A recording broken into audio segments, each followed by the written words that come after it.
Welcome back, and of course, it's Inside Banking with NCB. And we have joining us this morning Mr. Dane Nicholson, Manager Special Investigations at NCBFG. Good morning, Mr. Nicholson. How are you doing? Good morning, Clive, and good morning to your listeners.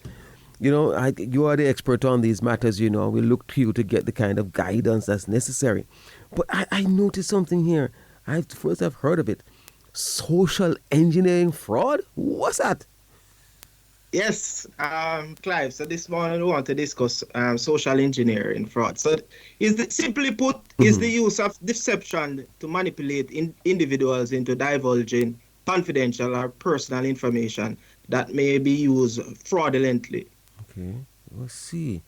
Wow. So, Yes. Go ahead, please. so what we have seen, Clive, in recent times, and we have noticed a significant increase in the number of attempts to defraud banking customers using social engineering techniques such as phishing, smishing, and vishing.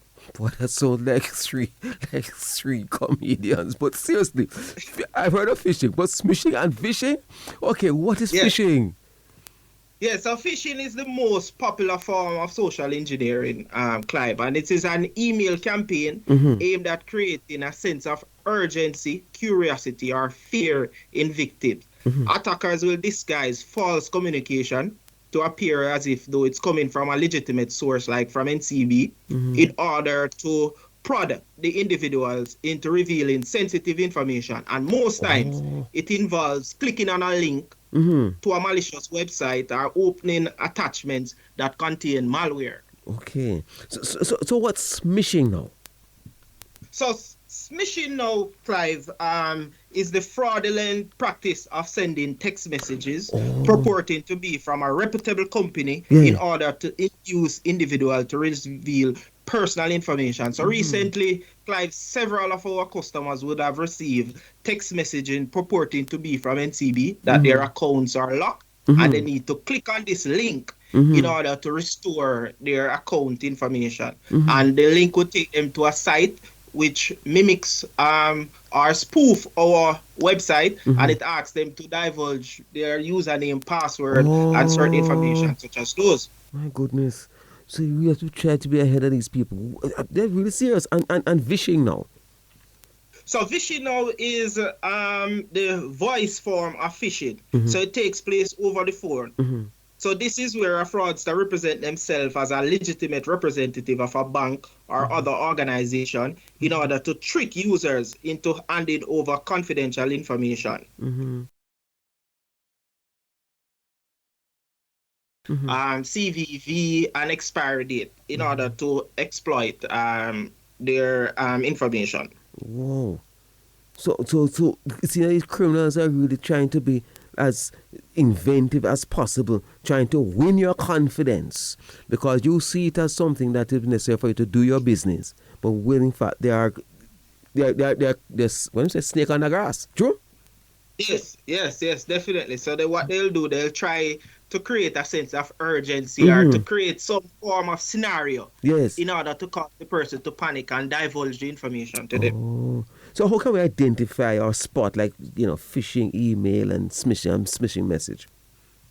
Yes, so one of the first things that customers must know, Clive, is that NCB will never ask you to tap or click on a link in an SMS or an email. So once our customers receive Yes. with these forms of communication containing a link, Yes. advising them to click on it, that is a red flag for phishing. Because Absolutely. we at NCB, we have a no-click policy, so we'll never communicate with our customers Yes. asking them to click on any link. That's very important. Just repeat that for me again, Dane, please, so person can listen and pay keen attention.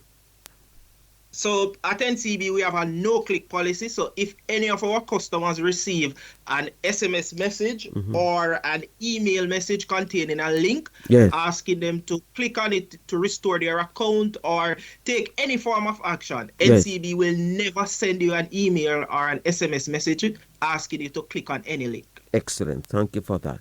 So, how about the emails now? What can you look out for with emails? Because you can get an email So going now. Yeah, so sometimes, Clive, these fraudsters, they're always in a rush and they are not sometimes as savvy as they purport to be. Mm-hmm. So, most times those SMS or email will contain bad grammar or spelling mistakes. Yes. They would also have unfamiliar greetings or salutations. Mm-hmm. And Okay. this other one now is very important. There's inconsistency in the email address, the links, and the domain name. So if persons click on the link and they hover over the link where it purporting to be NCB, you'll realize that the domain name Mm-hmm. does not say www.jncb.com because they can't use our official domain name. They will have Mm-hmm. to spoof it, so they'll have Mm-hmm. to put something else in the domain name to Oh. disguise the customers. So you have to pay keen attention.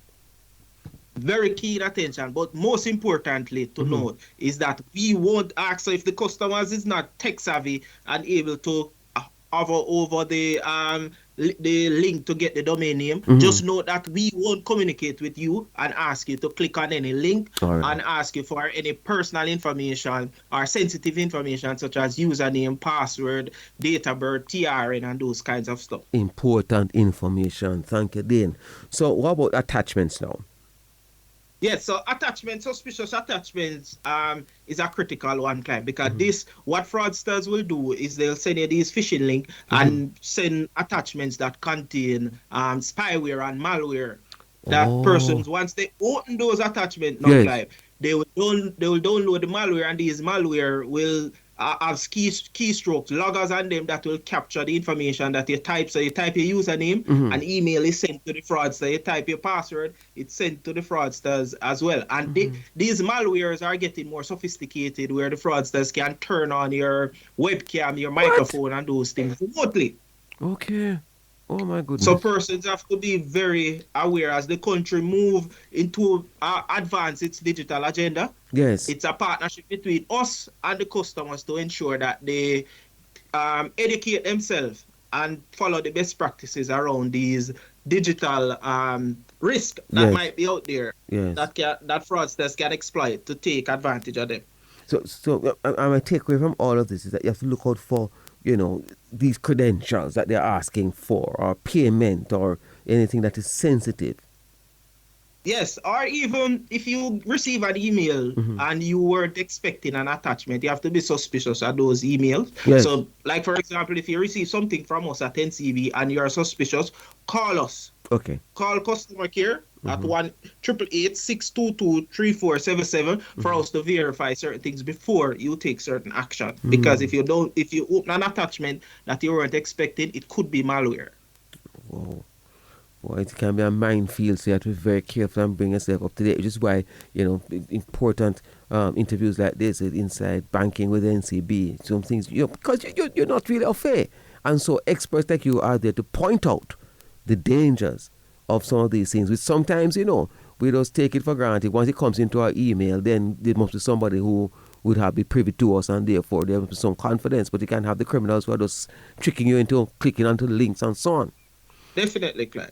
Now, how about some of these emails seem to be rather good? Sometimes some offerings are there, and you say, well, this is too good to pass up. What would you say? Definitely. So the too good to be true emails, Mm-hmm. Clive, is Mm-hmm. one for you to be suspicious about. Mm-hmm. And fraudsters, these will come around. We just past Valentine's Day, so you'll get emails with very good offers. But Mm-hmm. if they are too good to be true, Yes. just take a moment to verify whether or not the information is legitimate, and always it's best to go to the website itself, type in the for example, if you want to get to JNCB, Mm-hmm. don't click on any link to get there. Ah, Go to the directly.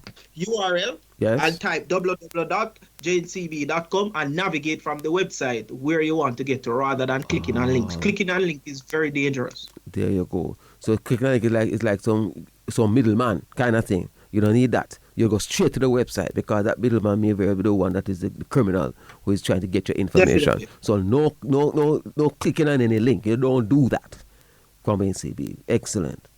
Now, in terms of Wi-Fi, anything to look out for? Because some persons are so anxious to get free Wi-Fi. You're very happy to utilize it. True? First thing you say, Wi-Fi is there, it's available. So anything to look out for? Yeah, but we don't, as a best practice, we don't encourage our customers to conduct their banking over free Wi-Fi unless you're getting it from a reputable source. Like, for example, if you go inside the NCB banking hall and there is Wi-Fi available, which you know that is coming from NCB, yes, you can do it. But like you're in the middle of halfway tree and there are several open Wi-Fi zone and you just connect to one and log on to your internet banking to conduct your business. The information can be intercepted, so that's a no-no. We don't advise our customers to conduct banking activities or any sensitive activities over public Wi-Fi because the information can be intercepted by cyber criminals. And that is important because persons, we don't think of the Wi-Fi part of it, They think of, you're getting access. And I understand that there are nefarious persons who will be there within this particular space. And of course, be very careful where you are. So that's important too. But websites, because sometimes when you say www.pipsr, everything is good. But is that the best way to approach it? No, so you have to ensure that you look for the S in the HTTPS to ensure that the website is secure because fraudsters will spoof the website in order to capture your information. So they'll create a website, look just like the one that you want to get to. So that's why it's very important for you to type in the URL, the website that you want to get to and not to click on any links because the website might not be secure. And you go onto that website, you perhaps want to go on Amazon to do some shopping and you just type Amazon in Google and you see the first one or two comes up or you just click on one and then you get to a site, put in your credit card number, your CVV, expiry date, and then you realize that there is an error. Or you order the goods and the goods is not being delivered because you didn't order it from the legitimate source. Yes. So you're saying look for the S, HTTPS. Yes, S. Okay. So the S signifies that the site is secure. Or if you're not looking for the S, look for the padlock. There's always a padlock within the URL that signifies that the site is secure. Okay. All right. So in terms of your relationship with the bank and so on, just because you don't want any persons now who are going to impersonate and so on. And sometimes you may change phones or do things or change addresses, but you don't tell the bank and then you get something and you decide to say, oh, this is the best time to do it. What would you advise? So I would advise customers to ensure that we have their most up-to-date contact information that include their email address and their telephone number so they can benefit from transaction alerts. So we at NCB now, Clive, once you use your debit or credit card, you receive your Visa debit card or any of our credit cards, you will receive an alert, instant alert to say that if you did not conduct this transaction, reach out to us at Manage My Card, or we have what we refer to as fraud reply feature. It's down now, but we're working on getting it back into operation shortly, where if you receive the text message and you did not conduct the transaction, you just respond with the code and your card will be automatically restricted. So you don't need to call customer care or anything like that. That is important. So you don't have any lag time kind of thing. That's so very critical. So how about password and pins? Any suggestions, Dane? Sure. So set password and pins that are easy for you to remember, but tough for anyone else to guess. Avoid simple password like 1234 or 000. So choose a password with a mixture of numbers, letters, symbols, uncommon combination of numbers for your PIN, and use capital and common letters as well, just to make it a lot more difficult for persons to guess the credentials. Yes. And how about login? Because sometimes you just can't bother to enter password each time, Is it always good to log out, or you're fine? No. So always sign off or log out of online services when you are finished. Do not just close or shut your browsers. Ensure that persons log out to ensure that if you want to gain access back to the site, there's no automatical login. So once you log out, once you're logging in, you'll have to re-input your username and your password to get in. And that will mitigate against most likely friendly fraud and stuff like those. For example, if you just close down your laptop, the next person, you might not be the next person who opens the laptop. True. And if somebody get access to it, then they might gain access to your banking information and can conduct fraudulent transactions. All right. Wow, that's important. Autosave. What's all that about? Yes, so I know a lot of persons like to save their login username and password for easy access to certain site, but it's not a practice that we encourage. We want persons to avoid enabling autosave option Yes. for your banking practices. Yes. For each time you're logging in, enter the username and password. Don't just save it on your laptop, and once you bring up the browser and you click, you see the username and password, you just click login. That could be a recipe for disaster. All right, that's important information because we tend to want to do things quickly, and so it's kind of lazy. You know what I mean? But there are perils there.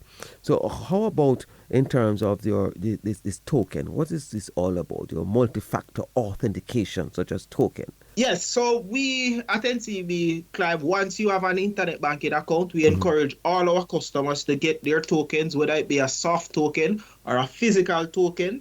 It helps to ensure that your account is protected in the event of a compromise. So, for example, if you would have inadvertently fall victim to a phishing or a smishing email or text message, and you divulge your username and password, the token is the saving grace that will protect you, because they have your username and they have your password, but they don't have your token. Right. So they can add a beneficiary to your account in order to transfer your fund. They would have to do it within the remit of all those beneficiaries that have been added already to your account. So the token is a saving grace, and we encourage all our customers to ensure that once you have internet banking, you go and get either a soft token or a hard token added to your profile. Okay. And how about this anti-malware software and some of the things come up and they say, this is software, anti-malware software. Keep it updated or just go along?